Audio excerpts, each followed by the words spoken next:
par la France auprès du ministre de l'Intérieur afin d'assurer quelque chose qui est en place depuis la décolonisation, c'est-à-dire une coopération technique qui permet à la France de suivre en direct les actions du gouvernement sénégalais, d'être informé de toute décision qui est prise au cœur du pouvoir et de l'appuyer ou au contraire de tenter de la censurer. Aujourd'hui, la France n'a rien fait pour éviter les massacres dont on parle.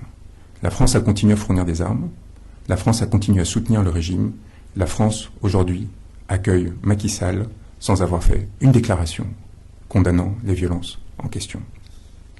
M. Belebad a suivi au quotidien les organisations les réunions qui organisaient ces violences au sein du cabinet du ministre de l'Intérieur et les a rapportées à son ministère de tutelle, le ministère de l'Intérieur français et aux autorités françaises.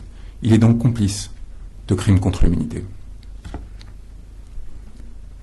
M. Jean-François Gaume, colonel, a joué le même rôle au sein de la gendarmerie sénégalaise, auprès de M. Moussa Fall, haut commandant à la gendarmerie nationale. Il est complice de crimes contre l'humanité. Au sein de la présidence de la République, M. Macky Sall a mis en place un système qui s'appuyait d'un côté sur l'utilisation de forces de l'ordre légales, dont nous parlerons, et d'un autre côté sur l'organisation de ce que l'on appelle des nervis, c'est-à-dire des forces miliciennes, paramilitaires, financées par le gouvernement et par ses fonds spéciaux pour maintenir l'ordre, selon ces termes, pour commettre des crimes contre l'humanité. Il s'est appuyé sur un premier cercle d'intimes, en particulier Mariam Faisal, sa femme, et Amadou Sall, qui ont organisé le recrutement et le financement de ces nervis. Ils sont responsables à titre principal de la commission de crimes contre l'humanité. Au sein de cette présidence, Meïssa Sélé Ndiaye, aide de camp, a participé à l'organisation de ces faits, aux côtés notamment d'un certain nombre d'individus, dont Abdoulaye Sall, dit Ley Kara, le chauffeur du président, qui faisait le lien avec les organisations de nervis. Autour de la présidence, des éléments extérieurs sur lesquels nous reviendrons, dont un certain Farban Ngom, griot, ont joué un rôle extérieur qui consistait à créer des fiefs, à eux-mêmes constituer des groupes paramilitaires, à les armer, de façon à s'assurer que des crimes contre l'humanité soient commis. Afin d'armer ces nervis, la présidence de la République, elle-même, directement, en tant qu'institution, a mis en place des commandes d'armes particulièrement massives dont nous avons retracé dans le moindre détail le cheminement. Ces commandes d'armes ont été organisées avec l'aide d'un intime de Macky Sall qui s'appelle Gabriel Peretz. Gabriel Peretz, à la tête d'une société qui est bien connue, a fait livrer 104 tonnes d'armes à la présidence de la République au deuxième semestre 2022. Ces armes sont en partie encore stockées à l'ancien aéroport Léopold Sédar Senghor et font l'objet de distributions régulières et notamment de placement dans des caches dans certains espaces du territoire sénégalais de façon à pouvoir être mobilisés en cas de crise politique.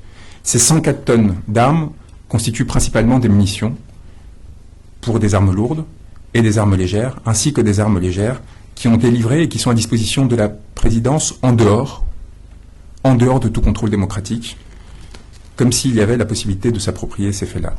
Le financement de ce contrat nous semble être lié à toute une série de fonds spéciaux qui échappent au contrôle politique sénégalais et des représentants de la nation sénégalaise. Ils sont permis aussi par des avances qui sont faites par Gabriel Peretz, des lignes de crédit qui ont été octroyées jusqu'en 2024 à hauteur de 300 millions de dollars.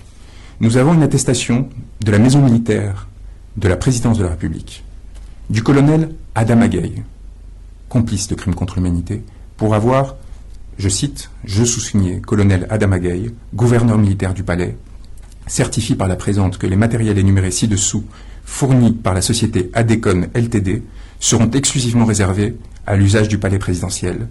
Munitions 5,56 x 45 mm de 500 grammes, quantité 3 550 000. Munitions 9 mm, quantité 3 250 000 munitions 7,62 mm, quantité 210 000.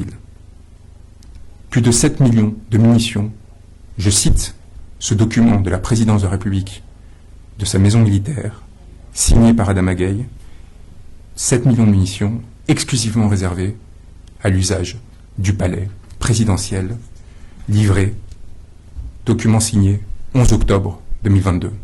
Dans quel régime politique qui se veut démocratique, une présidence de la République se fait livrer à usage exclusif 7 millions de munitions? Et quelles sont ses intentions dans la perspective de l'après?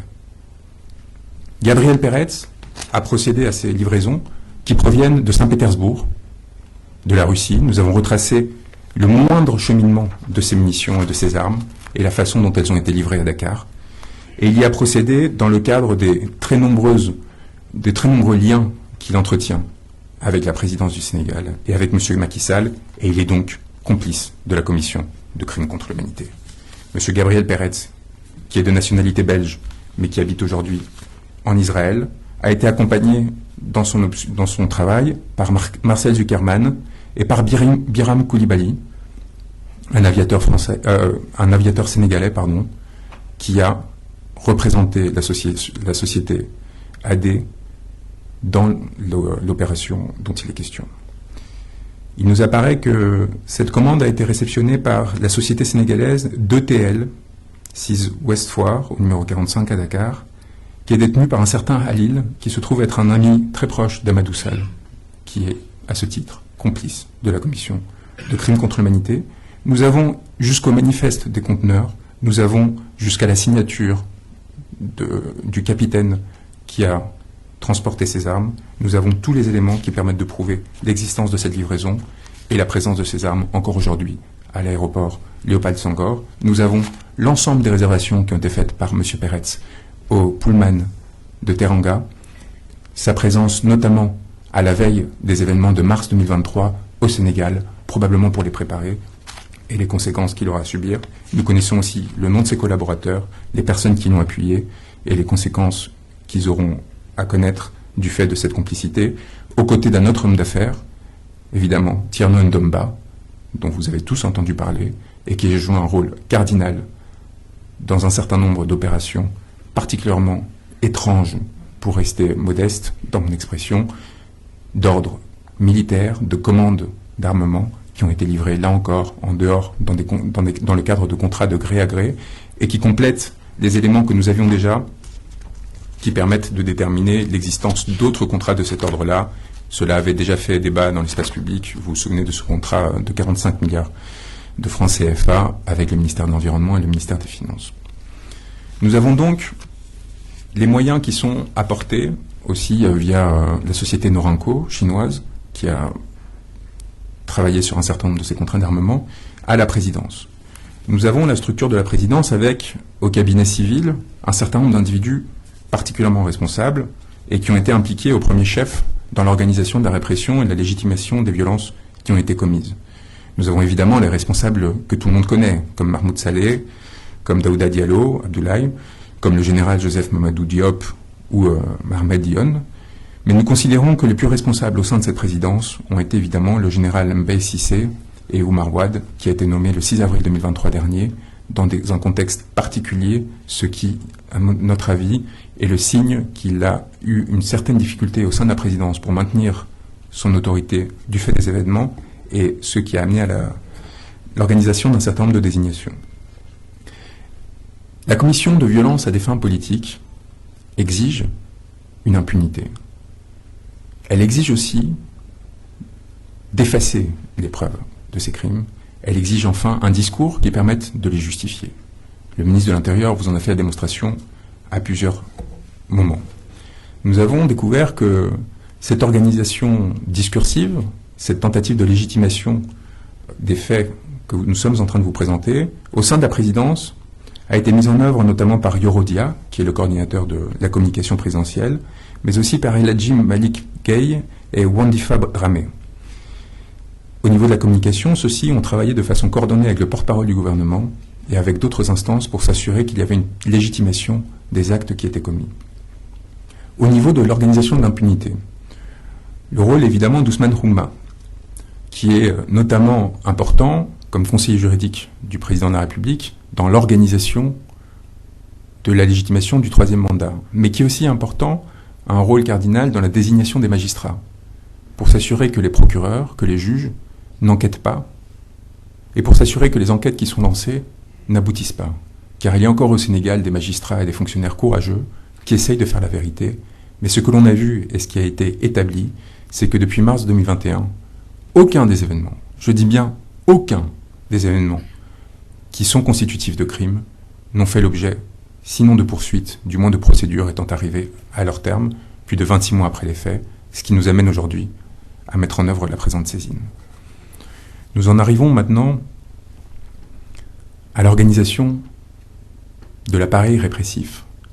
Une fois que vous avez les moyens, une fois que vous avez organisé les conditions qui vous permettent de vous assurer que cela pourra se dérouler, il faut que cela arrive.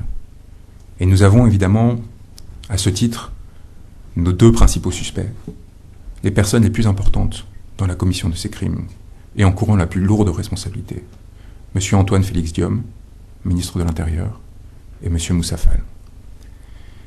M. Antoine Félix Diome a joué un rôle important, d'abord comme magistrat, particulièrement bien utilisé par ce régime, afin de lui dégager la voie dans le cadre d'un certain nombre d'affaires sensibles, notamment l'affaire de Karim Wade et celle de Khalifa Sall, et ensuite comme ministre de l'Intérieur, nommé peu de temps avant les événements de mars 2021, il a joué donc, je disais, un rôle cardinal pour assurer au régime la possibilité de se perpétuer à tout prix au sein du pouvoir.